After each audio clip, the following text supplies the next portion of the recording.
2024ல நீட்ல 129 mark இருந்தா அவங்க medical படிக்கிறதுக்கு. தமிழ்நாட்டில் இந்த 1.5 லட்சம் பேருக்கும் மெடிக்கல் படிக்கிறதுக்கு அட்மிஷன்ஸ் கிடைக்குமா? சான்ஸ் இல்லை. 12,000 சீட்ஸ் தான் வந்து மெடிக்கல் படிக்கிறதுக்கு தமிழ்நாட்டில். பிலிப்பைன்ஸ்ல படிச்சுட்டு வர்றவங்க 100 பேர் அந்த எக்ஸாம் எழுதுனாங்கன்னா 81% வந்து பாஸ் பண்றாங்க. தமிழ்நாடு எந்த டிஸ்ட்ரிக்ட்ல போனாலும் பிலிப்பைன்ஸ்ல படிச்சுட்டு வந்த டாக்டர்ஸ் ஒரு 10 டாக்டர்ஸ் 5 டாக்டர்ஸ் இருப்பாங்க. இயர்லி ஒன்ஸ் நம்ம சன்லைட் மூலமா போன ஸ்டூடெண்ட்ஸோட பேரண்ட்ஸ் பிலிப்பைன்ஸ்க்கு பேரண்ட்ஸ் டூ ஹாஸ்டல்ஸ் பார்க்கலாம். தம் பிள்ளைகள் எங்க ஸ்டே பண்ணியிருக்கிறாங்க, சேஃப்டியா இருக்கிறாங்களா, நம்ம சொன்னது எல்லாமே உண்மையா அப்படின்றது எல்லாமே அவங்க வெரிஃபை பண்ற அளவுக்கு காலேஜ் கேம்பஸ் சுத்தி பார்க்குற அளவுக்கு நம்ம வந்து அந்த கைட்லைன்ஸ் படி இருக்கிற கண்ட்ரியில போய் படிச்சா மட்டும்தான் இந்தியாவில் எலிஜிபிள் ஆகும். ஒன்று வந்து டியூரேஷன், ரெண்டாவது வந்து லாங் டைம், மூணாவது வந்து சப்ஜெக்ட், நாலாவது டிரான்ஸ்ஃபர் இட்ஸ் நாட் பாசிபிள், அஞ்சாவது வந்து நீங்க எந்த யூனிவர்சிட்டியில படிக்கிறீங்களோ அந்த யூனிவர்சிட்டியோட ஓன் ஹாஸ்பிட்டலில் 1 இயர் இன்டர்ன்ஷிப் பண்ணணும். அந்த 1 இயர் இன்டர்ன்ஷிப் பீரியடுக்கு வந்து அந்த கவர்மெண்ட் லைசன்ஸ் வித் ப்ராக்டிஸ் பண்றது. அது இல்லாம நீங்க இங்க ரிட்டர்ன் வர்றப்போ FMGA வந்து பாஸ் பண்ணணும். இது எல்லாமே 10 வருஷத்துக்குள்ள முடியும். ஸோ இந்த நார்ம்ஸ் வந்து NMC வந்து ஃபுட்டும் நம்ம தரமாக தமிழ்நாட்டிலேருந்து போகிற பர்டிகுலராக இந்தியாவிலேருந்து போகிற எல்லா ஸ்டூடெண்ட்ஸ்க்கும் ஃபுட் கொடுக்கணுன்றதா நம்ம ஓனாக அங்கே கிச்சன் வச்சு ரன் பண்ணிக்கணும். ஸோ நம்ம ஊரில் இப்போ ஒரு ஸ்டூடெண்ட் வந்து வீட்டிலேருந்து கிளம்புறப்போ எப்படி பிரேக்ஃபாஸ்ட் இட்லி தோசை பூரி சாப்பிட்டு போவாங்க, அதே சேம் இங்கே இருக்கும். ஆஃப்டர்நூன் லஞ்ச் இருக்கும். கண்ட்ரி மட்டும்தான் வேற. பிளேஸ் மட்டும்தான் வேற. வெயினூட்ஸ் நேயர்களுக்கு வணக்கம். இன்னைக்கு நம்ம அரங்கத்துக்கு யார் வந்திருக்கா அப்படின்னு பார்த்தா சன்லைட் எடுக்கேருடைய MD மிஸ்டர் ஜெயவெங்கடேஷன் தான் இணைஞ்சிருக்காரு. வணக்கம் சார். வணக்கம். இந்த டாக்டருக்கு படிக்கிறது அப்படிங்கிறது வந்து சமீப காலமா கொஞ்சம் டஃப்பான ஒரு விஷயமா மாறிட்டு இருக்கு டியூ டு நீட் அப்படின்னே சொல்லலாம். அது ஒரு வகையில நல்லதுன்னு சில பேர் வரவேற்றாலும் நிறைய பேருக்கு சீட் கிடைக்க மாட்டேங்குது அப்படிங்கிற மாதிரி விஷயங்கள் இருக்கு. அப்புறம் வந்துட்டு பண பற்றாக்குறை காரணமா, பொருளாதார சூழ்நிலை காரணமா வந்துட்டு இங்கே வந்து டாக்டர் படிக்க முடியலங்கிற மாணவர்கள் நிறைய பார்க்குறோம். இந்த விஷயத்துல உங்களுடைய நிறுவனம் எப்படி வந்து அவங்களுக்கு ஹெல்ப் பண்ணுதுங்கிறத முதல்ல தெரிஞ்சு. ஆக்சுவலாக வந்து பார்த்தீங்க அப்படின்னா நீட் அப்படின்னு எடுத்துக்கிட்டா போன வருஷம் அந்த நீட் அப்பியர் ஆன ஸ்டூடெண்ட்ஸ் வந்து 1,30,000 இன் தமிழ்நாடு. இந்த இயர் கரண்ட் இயர் 2024ல அப்பியர் ஆனது வந்து பார்த்தீங்க அப்படின்னா 1,55,000 ஸ்டூடெண்ட்ஸ் அப்பியர் ஆகி எக்ஸாம் எழுதியிருக்கு. ஆனால் இந்த நீட் வந்து நாட் ஃபார் அண்ட் மெடிக்கல் மாத்திரம் இல்லை. இப்போ nursing படிக்கணும்னாலோ, Unani படிக்கணும்னாலோ, BDS படிக்கணும்னாலோ, Siddha படிக்கணும்னாலோ NEET compulsory. ஆனால் தமிழ்நாட்டில் இந்த 1.5 லட்சம் பேருக்கும் அட்மிஷன்ஸ் கிடைக்குமா அப்படின்னா மெடிக்கல் படிக்கிறதுக்கு சான்ஸ் இல்லை. ஏன்னு கேட்டிங்கன்னா இங்கே இருக்கிற டோட்டல் சீட்ஸே வந்து 12,000 தான். ஸோ 12,000 சீட்ஸ் தான் வந்து மெடிக்கல் படிக்கிறதுக்கு தமிழ்நாட்டில் அவைலபிலிட்டி. இதில் வந்து 3 கிரிட்டீரியாவாக இருக்குது. ஒன்று வந்து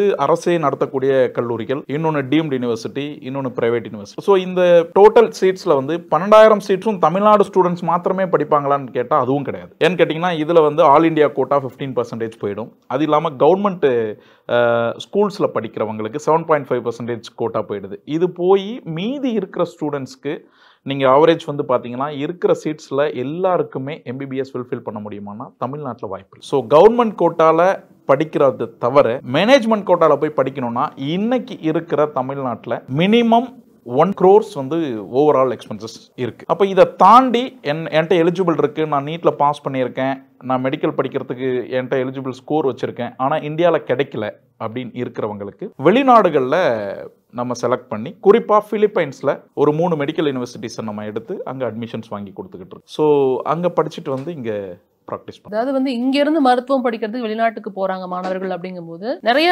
நாடுகளுக்கு போறாங்க. அதுல பிலிப்பைன்ஸ் வந்து எனக்கு தெரிஞ்சு செகண்ட் டாப்னு சொல்லலாம். ஸோ நிறைய பேர் வந்து பயணப்பட்டு இருக்காங்க பிலிப்பைன்ஸ்க்கு அப்படிங்கிறது தெரிஞ்சுக்கலாம். பட் நம்மளுக்கு பேசிக்கா பேரண்ட்ஸ்க்கு வர டவுட் என்ன அப்படின்னா இந்த FMGன்ற ஒரு எக்ஸாம் இருக்குல்ல, டாக்டர் முடிச்சுட்டு வந்து இங்க வந்து எழுதணும், அதுக்கான லைசன்ஸ் வாங்கணும் அப்படிங்கிற எக்ஸாம்ஸ். ஸோ சில விஷயங்கள் இருக்கு. அதுல இந்த யூனிவர்சிட்டி தான் வந்துட்டு ஒர்க் ஆகும், இந்த யூனிவர்சிட்டி ஒர்க் ஆகாது. அந்த மாதிரி நம்ம கைட்லைன்ஸ் இந்தியன்ஸ் கவர்மெண்ட்ல இருந்து சில கைட்லைன்ஸ் இருக்கு. அப்படி அந்த கைட்லைன்ஸோட பிலிப்பைன்ஸ் யூனிவர்சிட்டி எதெல்லாம் மேட்ச் ஆகுதுங்கிறத தெரிஞ்சுக்கலாம். இன்னைக்கு இருக்கிற இதுல வந்து நிறைய வெளிநாடுகள்ல பேரண்ட்ஸ் வந்து சூஸ் பண்ணி போறாங்க. ரஷ்யா போறாங்க, சைனா போறாங்க, உக்ரைன் போறாங்க, ஜார்ஜியா போறாங்க, பிலிப்பைன்ஸ் போறாங்க. இந்த மாதிரி எல்லா நாடுகளுக்கும் போறாங்க. ஒரு ஸ்டூடெண்ட்டை நம்ம வந்து வெளிநாடுகளுக்கு அனுப்பி படிக்க வைக்கணும்னு நினைக்கிறப்போ நான் பொதுவா பேரண்ட்ஸுக்கு கொடுக்குற அட்வைஸ் வந்து ஒரு 6 பாயிண்ட்ஸ் நோட் பண்ணணும். முதல் விஷயம் என்ன அப்படின்னா டியூரேஷன், அவங்க படிக்கக்கூடிய கால அளவு எவ்வளவு. ரெண்டாவது விஷயம் அவங்க படிக்கக்கூடிய கண்ட்ரியில நம்ம ஊர்ல சொல்லி கொடுக்குற மாதிரி 19 சப்ஜெக்ட்ஸ் மெடிக்கல் சப்ஜெக்ட்ஸ் படிக்கிறாங்களா அப்படின்ற விஷயம் தெரிஞ்சுக்கணும். மூணாவது விஷயம் அவங்க படிக்கக்கூடிய கண்ட்ரி லாங்குவேஜ் வந்து மஸ்ட். ஏன்னா அது நம்ம ஊர்ல இருக்கிற மாதிரி இங்கிலீஷ் ஸ்பீக்கிங் கண்ட்ரியா இருக்கிறது பெட்டர். ஸோ அந்த மாதிரி இதை செலக்ட் பண்ணணும். அடுத்தது வந்து அவங்க அங்க படிக்கிற காலத்துல ஹாஸ்பிட்டல்ல வந்து கிளினிக்கல் எக்ஸ்போசர்ஸ் இருக்கா, அந்த கிளினிக்கல் ஹேண்ட்ஸ் ஆன் ப்ராக்டிஸ் இருக்கா, ப்ளஸ் அந்த ப்ராக்டிஸ் பண்ணுறப்போ அந்த நாட்டில், அதாவது எந்த நாட்டில் மெடிக்கல் படிக்க போகிறாங்களோ அந்த நாட்டு கவர்மெண்ட் வந்து அவங்களுக்கு ப்ராக்டிஸ் பண்ணுறதுக்கு லைசன்ஸ் கொடுக்கணும்.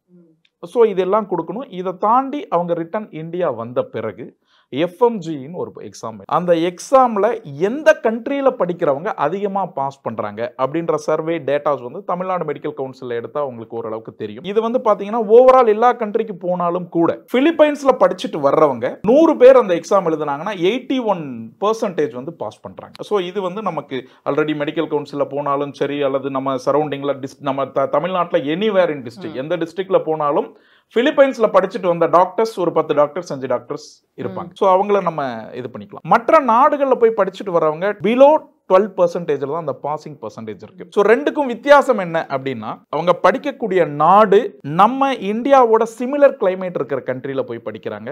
ஏன்னா பிலிப்பைன்ஸ் வந்து நம்ம சிமிலர் கிளைமேட் இருக்கிற கண்ட்ரின்றதால நம்ம ஊர்ல என்ன டிசீஸ் இருக்கோ இந்த எல்லா டிசீஸும் பிலிப்பைன்ஸ்ல இருக்கிறதால ஸோ அங்க படிச்சுட்டு அவன் ஈஸியா வந்து இங்க எஃப்எம்ஜியை கிளியர் பண்றான். ஸோ இதனால தான் வந்து நம்ம பிலிப்பைன்ஸ் பண்ணி. இப்போ பிலிப்பைன்ஸ் பொறுத்த வரைக்கும் சில சிமிலாரிட்டிஸ் சொன்னீங்க, இந்தியாவுக்கும் பிலிப்பைன்ஸ்க்கும் சிமிலாரிட்டிஸ் இருக்கு, அதனால இதை சூஸ் பண்றது வந்து வொர்த் வைல் அப்படின்னு.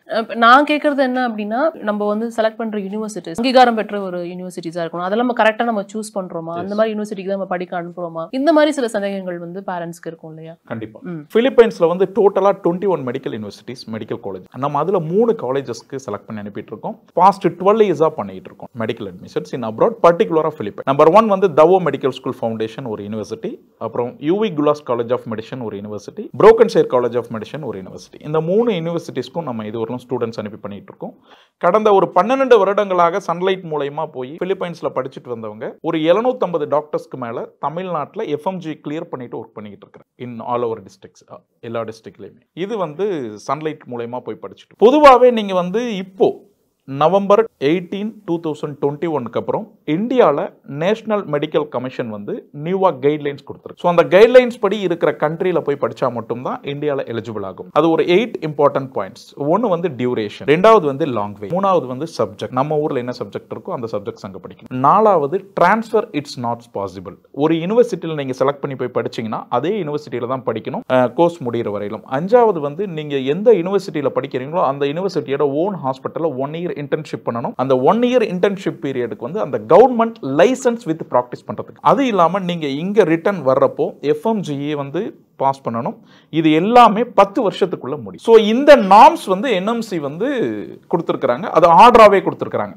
ஸோ இந்த எல்லா நார்ம்ஸ்லையும் ஃபாலோ பண்ற ஒரு கண்ட்ரி இருக்கு அப்படின்னா, கரெக்டாக மேட்ச் ஆகிற கண்ட்ரி இருக்குன்னா அது பிலிப்பைன்ஸ் மாத்திரம் தான். ஸோ இது எல்லாம் இருக்கிறதால என்எம்சி கேட்டிருக்கிற எல்லா நார்ம்ஸும் பிலிப்பைன்ஸ் இப்போ எலிஜிபிள் இருக்கிறதால பிலிப்பைன்ஸ்க்கு நம்ம பர்டிகுலராக ஸ்டூடெண்ட்ஸ் எடுத்து அனுப்புறோம். பர்டிகுலராக இந்த 3 யூனிவர்சிட்டிஸும் ஏற்கனவே படிச்சுட்டு நிறைய ஸ்டூடெண்ட்ஸ் இங்கே இருக்கிறதால நம்பகத்தன்மையோட ஸ்டூடெண்ட்ஸ் அங்கே போயிட்டு இருக்கு. இதுல இன்னொரு பேசிக்கான சில சந்தேகங்கள் பெற்றோர்களுக்கு இருக்கும். நம்ம வந்து இங்கே எம்பிபிஎஸ் சொல்றோம். இப்போ நீங்க வந்துட்டு பிலிப்பைன்ஸ்லயோ இல்லை ஜார்ஜியாலயோ போய் படிச்சீங்க அப்படின்னா எம்டி இல்லைன்னா பிஎஸ் இது மாதிரி தான் சொல்றாங்க. இதுல ஏதாவது கன்ஃபியூஷன் வாய்ப்பு இருக்கா? எல்லா மெடிக்கல் கரிக்குலமும் ஒண்ணுதான். ஃபார் எக்ஸாம்பிள் வந்து நம்ம ஊர்ல நீங்க இந்த கேள்விக்கு வந்து சிபிஎஸ்இ போர்டுல படிச்சா பெட்டரா, ஸ்டேட் போர்டுல படிச்சா பெட்டரா அப்படின்னு சொல்லிட்டு கேட்போம். ஸோ 2 சப்ஜெக்ட் ஒன்று தான். அதுல பிசிக்ஸ், கெமிஸ்ட்ரி, பயாலஜி அதுலயும் அதே மாதிரி தான் படிப்பாங்க. ஸ்டேட் போர்ட்லயும் சென்ட்ரல் போர்ட்லயும் படிப்பாங்க. ஸோ அதே போல வேர்ல்டுல வந்து மெடிக்கலை 2 டைப்பா படிக்கிறாங்க. ஒன்று பிரிட்டிஷ் கரிக்குலம், இன்னொன்று அமெரிக்கன் கரிக்குலம். நம்ம படிக்கிறது பிரிட்டிஷ் கரிக்குலம். பல பேரோட கனவு வந்து யூஎஸ்ல போய் படிக்கணும்னு நினைப்பாங்க. இப்போ பிஜி ஆகட்டும் அல்லது யூஜி ஆகட்டும், மெடிக்கல் ஆகட்டும் இல்லை சாஃப்ட்வேர் ஆகட்டும், எதுவாக இருந்தாலும் யூஎஸ்ல போய் படிக்கணும் அப்படின்னு நினைப்பாங்க. பட் பிலிப்பைன்ஸ் ஃபாலோ பண்றது யூஎஸ் கரிக்குலம். அவங்க படிக்கிற பிளேஸ் பிலிப்பைன்ஸா இருக்கலாம், ஆனால் அந்த கரிக்குலம் ஃபுல்லா யூஎஸ் கரிக்குலம். யூஎஸ்ல பொறுத்த வரையிலும் எம்டின்னு தான் அங்கே கொடுப்பாங்க. பிலிப்பைன்ஸ் ஆல்சோ சேம் இன் எம்டின்னு தான் கொடுக்குறாங்க, doctor of medicine, equivalent to இந்தியாவில் எம்பிபி. அடுத்தது வந்து மாணவர்கள் வந்து அங்கே போய் படிக்கிறாங்க அப்படின்னா அந்த quality of education is also important அப்படிங்கிறத யோசிப்பாங்க.